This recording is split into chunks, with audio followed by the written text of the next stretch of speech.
Sepak bola Asia Tenggara nampaknya sedang memasuki era baru, sebuah era di mana peta kekuatan mulai berubah.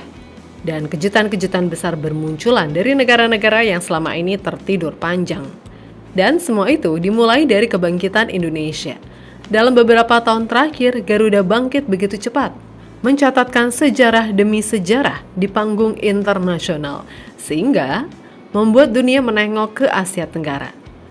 Tidak bisa dipungkiri, prestasi Indonesia ini telah menjadi sumber motivasi bagi para tetangganya.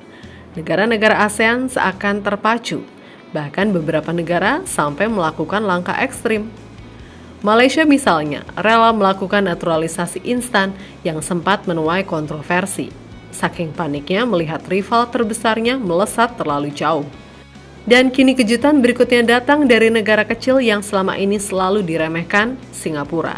Setelah 41 tahun absen, mereka akhirnya lolos ke Piala Asia.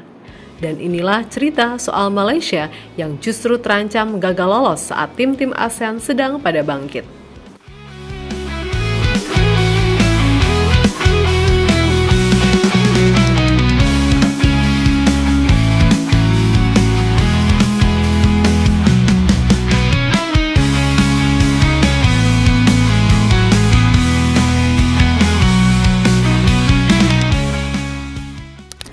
Dalam beberapa tahun terakhir, wilayah ASEAN sedang berada dalam masa perubahan besar dalam sepak bola.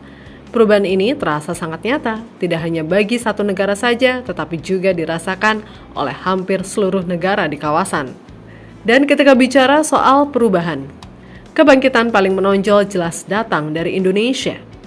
Perjalanan sepak bola Indonesia dalam 3-4 tahun terakhir terasa dipenuhi kejutan, tantangan, dan capaian yang membuat negara-negara lain di kawasan ikut memperhatikan dengan seksama. Indonesia bergerak begitu cepat, lolos ke Piala Asia 2023, lalu kembali memastikan tempat untuk edisi 2027 tanpa kualifikasi, seakan menjadi tanda bahwa level permainan Indonesia semakin stabil.